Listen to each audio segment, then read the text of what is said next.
Assalamualaikum warahmatullahi wabarakatuh. Waalaikumsalam warahmatullahi wabarakatuh. Alhamdulillahi rabbil alamin.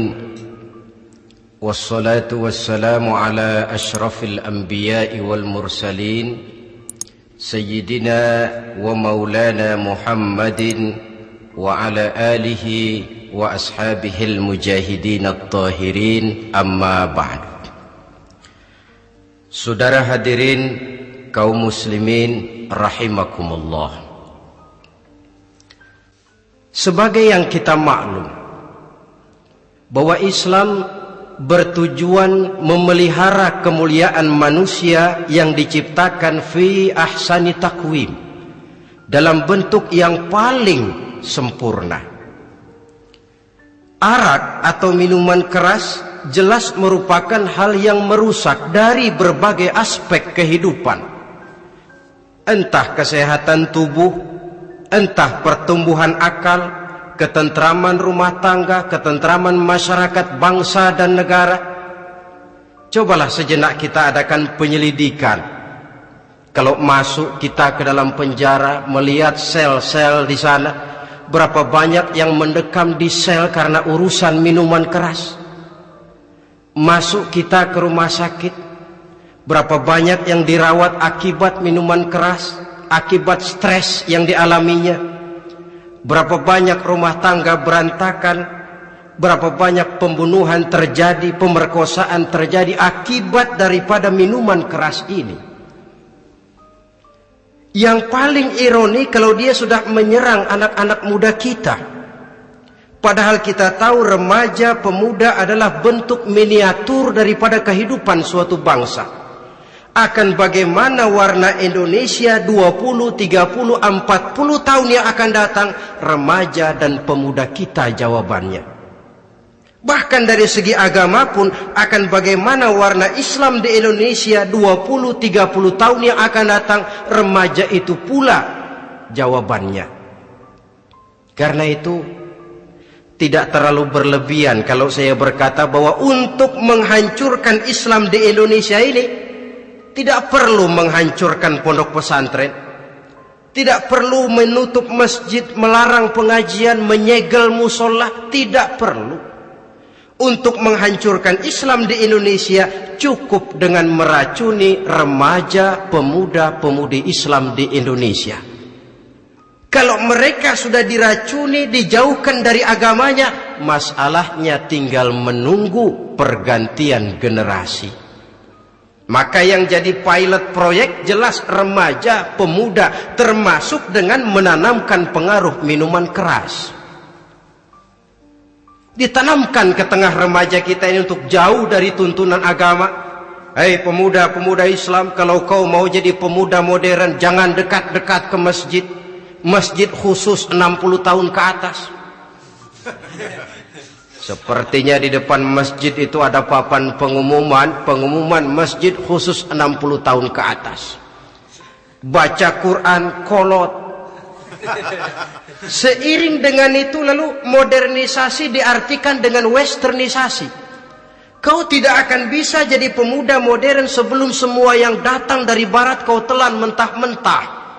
Kau harus bisa bergaul seperti orang barat, berumah tangga macam orang barat, makan minum seperti orang barat. Kalau nyanyi lagu barat yang orang lain gak ngerti, kamu juga gak tahu.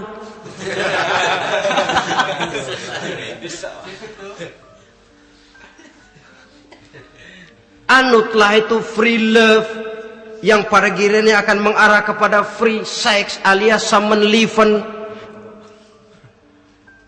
Isaplah itu ganja, morfin, narkotik. Jikalau sudah terlena kita dengan itu, maka kehancuran suatu bangsa sesungguhnya sudah dimulai. Penyakit minuman keras ini bukan cuma penyakit zaman ini. Masyarakat yang dihadapi oleh Rasulullah Sallallahu Alaihi Wasallam 14 abad yang lalu juga masyarakat yang kemaruk dengan minuman keras. Arab jahiliyah kalau sudah minum arak mabuk, tidak cuma minum, dia mandi pakai arak. Sistem pendidikan yang disampaikan Islam bijaksana. Mula-mula diberikan gambaran bahwa arak itu walaupun ada manfaatnya tapi ada bahayanya, dan bahayanya jauh lebih besar daripada manfaatnya. Tahap kedua diberikan pesan jangan mendekati solat dalam keadaan mabuk. Padahal solat 1 hari 1 malam 5 kali, artinya makin jauh saja dia dari arak itu. Pada saat kondisi iman sudah memungkinkan, barulah turun vonis bahwa arak itu najis, perbuatan setan, jauhi. Yang ironi yang saya katakan tadi, racun mereknya madu. Kadang-kadang kita dibuai dengan iklan yang tidak mendidik. Saya pernah lihat ada iklan misalnya, Anda ingin modern, majulah bersama minuman ini. Atau minuman ini lambang pergaulan dunia yang maju. Modern diukur dari minuman. Yang jadi korban akhirnya remaja dan pemuda-pemudi kita. Saya teringat satu analisa dari Rasulullah sallallahu alaihi wasallam. Beliau bersabda, "Inna min asyratis sa'ah." Sesungguhnya di antara tanda-tanda kiamat. Apa kiamat itu? Dalam arti yang umum, kiamat itu saat di mana alam ini hancur, bumi gempa, air laut tumpah ke darat, gunung meletus, planet-planet bertabrakan, lalu semua yang bernama hidup mati. Itu kiamat beneran. Saya nggak mau cerita kiamat beneran, sebab saya sendiri nggak kepengen ngalamin. Yang sering kita ngalami ini kiamat kecil-kecilan, kiamat mini. Apa kiamat mini itu? Hancurnya sendi-sendi kehidupan sosial. Maksiat merajalela, munkarat menjadi-jadi. Yang ma'ruf dianggap munkar, yang munkar malah menjadi ma'ruf. Yang salah disanjung-sanjung, yang benar dicaci maki. Tuntunan dianggap tontonan, tontonan malah jadi tuntunan. Kan kiamat kalau sudah begitu. Penjungkiran nilai. Kenapa hal semacam ini bisa terjadi? Penyebabnya kata Nabi, pertama ayyurfa'al ilmu. Ilmu diangkat oleh Allah. Bagaimana cara Allah mengangkat ilmu dan apa maksudnya itu? Allah mengangkat ilmu itu, saudara, caranya pertama dengan mewafatkan ulama. Makin banyak ulama wafat, makin banyak ilmu ditarik. Yang kedua, kurangnya minat orang untuk belajar agama. Kalau sudah klop macam itu, artinya agama sudah disudutkan ke pojok-pojok kehidupan. Agama cuma sekedar tinggal dekorasi. Agama cuma seminar, cuma kongres, cuma muktamar. Tapi bahwa agama merupakan realita dalam kehidupan, itu tidak pernah terwujud. Kalau ulama sudah tiada, minat orang belajar agama berkurang, maka ajaran Allah tidak lagi didenungkan orang. Dikala itu wa yudharal jahlu, akan muncullah kebodohan. Nampak kebodohan di mana-mana. Muncul permissive society, masyarakat yang merasa boleh hidup dengan kaidah serba boleh. Tidak ada halal, tidak ada haram. Tidak ada hak, tidak ada batil, semuanya serba boleh. Kalau sudah begitu kondisi masyarakat, terjadilah apa yang dianalisa oleh Nabi. Dikala itu wayab suazina, zina dikerjakan berterang-terangan. Orang sudah tidak punya malu. Hidupnya sudah pakai prinsip punya kuping, kuping kebo. Punya muka, muka tembok. Punya kulit, kulit badak. Kalau juga dikasih tahu, malu dong kau tinggal serumah belum nikah. Malu sama siapa? Masyarakat. Allah, masyarakat cuek aja.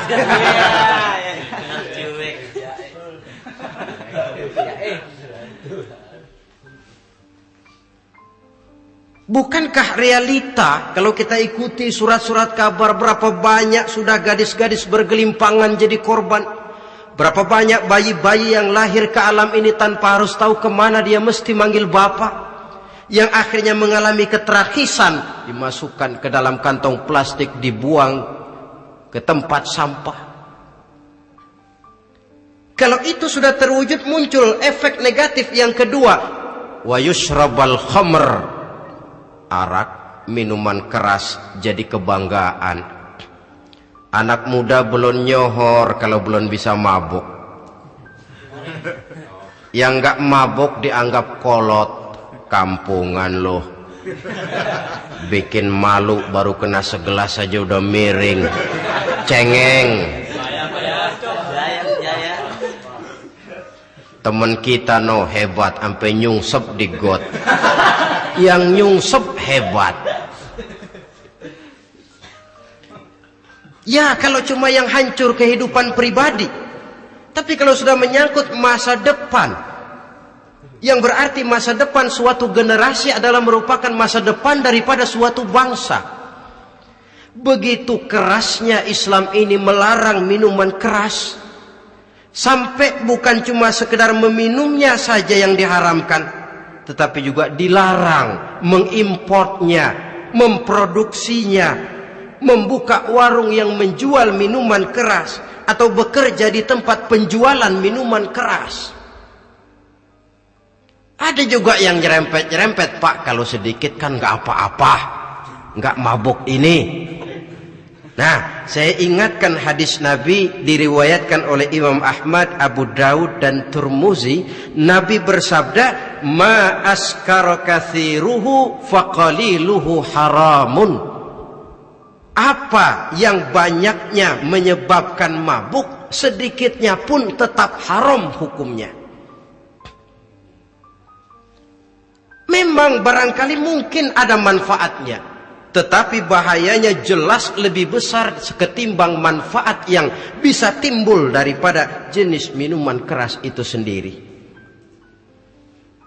Dalam hadis lain Nabi pesankan, "Man kana yu'minu billahi wal yawmil akhir fala yaq'udu ala ma'idatin taduru 'alaiha al-khamru." Siapa yang beriman kepada Allah dan beriman kepada hari akhirat, jangan dia duduk di dalam satu pertemuan yang di dalam pertemuan itu diedarkan minuman keras. Masuk ke dalam lingkungan macam itu saja tidak diperkenankan. Kenapa? Asyariku fi syarri syarrun. Bersekutu dengan kejahatan, jahat juga hukumnya. Semalam kamu mabuk ya? Enggak, temen, saya cuma ngebeliin aja kok. Apalagi ngebeliin.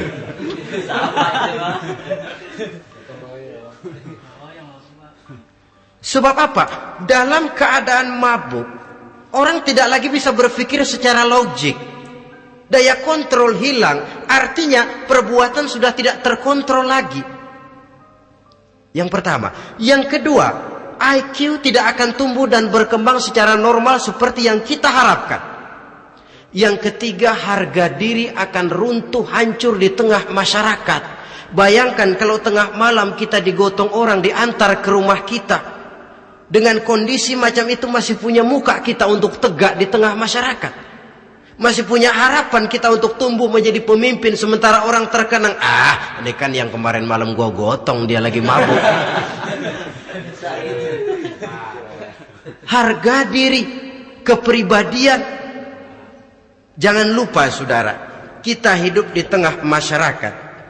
Masyarakat itu punya hukum yang tidak tertulis, tapi lebih kuat dan lebih kejam daripada hukum tertulis. Orang bilang, sekali arang tercoreng di dahi, seumur hidup orang akan tetap ingat. Makanya Rasulullah dalam hadis memberikan tamsil untuk adik-adik remaja muslim ini, masalul mu'min kamasalin nahli. Perumpamaan orang yang beriman itu persis seperti tawon. Mentalitas orang mukmin persis tawon. Apa mentalitas tawon? Kalau kita ngaji bab tawon, kita renungi apa keistimewaan tawon. Saya lihat-lihat, ternyata tawon itu punya 4 keistimewaan. Pertama, tawon itu yang dihisap selalu saripati bunga. Bagus makanannya. Belum pernah tawon keliru makan. Saya belum pernah dengar kok ada tawon makan tahu.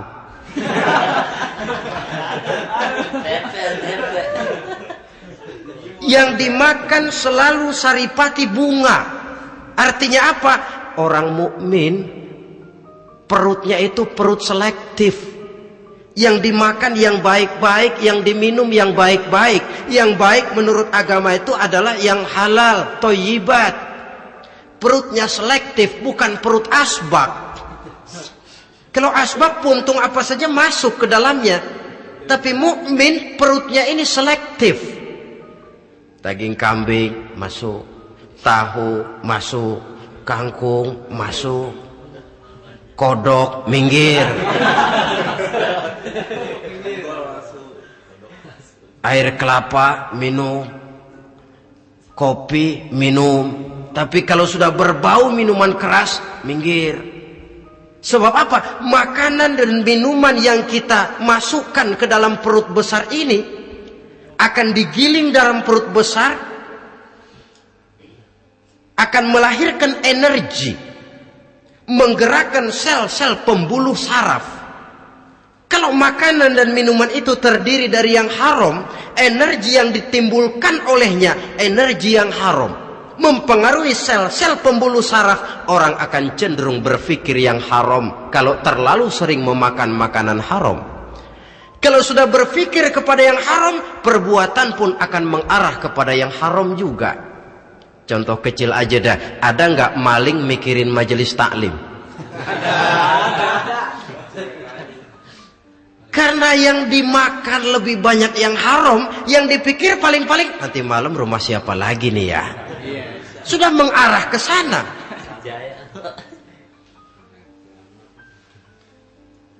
Saripati bunga yang dimakan tawon itu. Lalu tawon yang kedua saya lihat yang dikeluarkan selalu madu. Artinya apa? Orang mukmin itu kalau dia berkata, perkataannya mengenakan orang.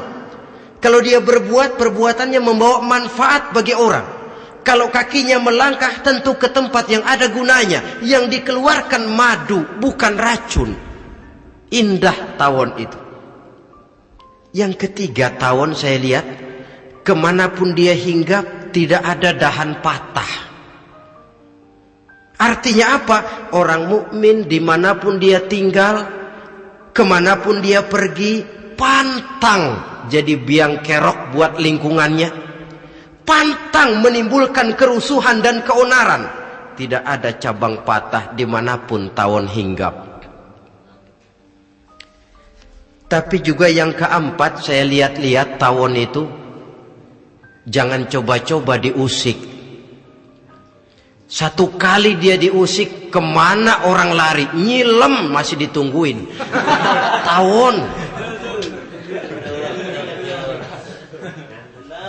Tapi kalau nggak diusik, nggak ada tawon usil ke pasar nyariin orang.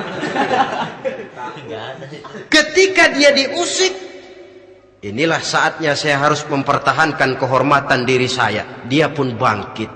Artinya apa? Orang mukmin tidak boleh nyari-nyari musuh.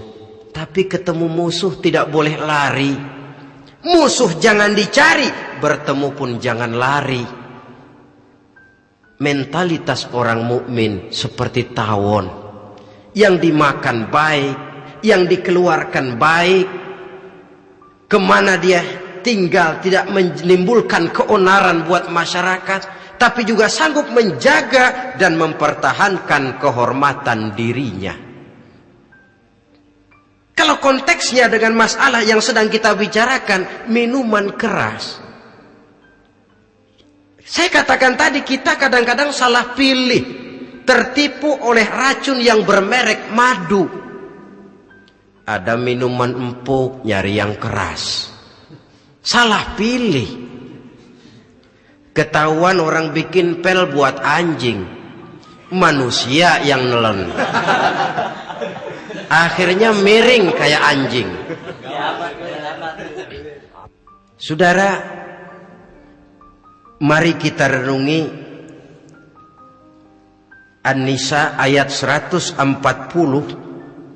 Allah Subhanahu wa taala mengingatkan, "Qad nazzala 'alaikum fil kitabi an idza sami'tum ayati Allahi yukfaru biha wa yustahza'u biha fala taq'udu ma'ahum hatta yakhudu fi haditsin ghairi innakum idzam misluhum."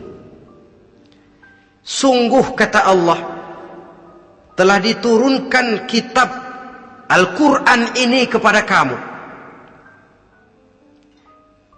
yang apabila kamu dengar ayat-ayat Allah itu diingkari orang, diejek-ejek orang, fala taq'udu ma'ahum, jangan kamu duduk bersama orang-orang semacam itu.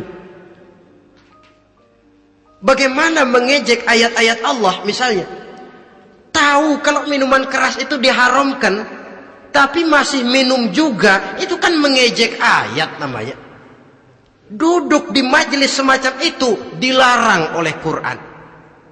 Kenapa? Innakum izam misluhum. Kalau kamu juga duduk di majelis semacam itu, kau dan mereka sama saja, kata Quran. Sama saja. Tahu kalau minuman yang memabukkan itu diharamkan agama, tapi diminumnya juga mengejek ayat Allah. Duduk di tengah kelompok mereka berarti ikut mengejek ayat Allah. Dekat saja pun jangan, entahlah lagi sampai meminumnya. Maaf, bukankah Allah menurunkan Al-Quran kepada manusia, kata Imam Al-Ghazali, persis, maaflah, seperti gubernur berkirim surat kepada Pak Lurah. Dalam suratnya Pak Gubernur bilang, Pak Lurah, tolong carikan tanah di daerah Kebayoran untuk sekolah 6.000 meter. Pak Lurah dapat surat dari Pak Gubernur, bangga bukan main. Itu surat sore, pagi, siang, malam dibaca. Ditaruh di tempat yang tinggi. Diberikan minyak wangi, mau diambil dicium dulu. Dibawa dengan penuh hormat dan hati-hati. Tapi tanah yang dipesan Pak Gubernur tidak dicari-cariin. Penghargaan macam apa ini? Nanti gubernur cek, Pak Lurah, siapa? Sudah terima surat saya? Sudah Pak, sudah. Bagus. Lalu bagaimana? Aduh Pak, surat Bapak sore, pagi, siang, malam saya baca. Bagus. Apalagi Lurah? Surat Bapak saya taruh di tempat yang tinggi Pak. Saya pakaiin minyak wangi. Mau saya ambil, saya cium dulu. Saya bawa dengan penuh hormat dan hati-hati. Bagus Lurah, kau memang hormat sama atasan. Cuman Lurah, tanahnya udah dicariin belum? Nah yang itu belum tuh Pak. Belum. Kata gubernur, bagus Lurah, besok berhenti lo ya.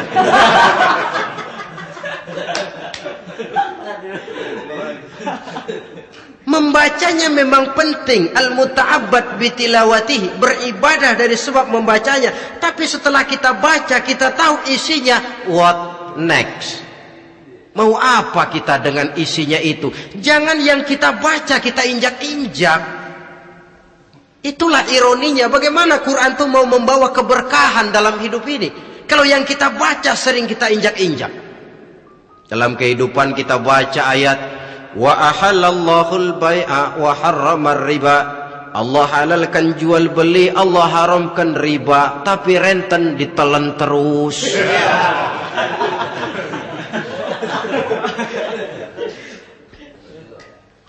Kita baca ayat, wa'tasimu bihablillahi jami'an wa la tafarraqu.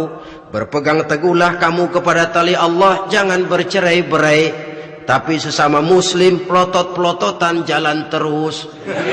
Janganlah yang sesama muslim kadang-kadang yang mengklaim dirinya sebagai pemimpin Islam kelihatannya juga sikut-sikutan jalan terus.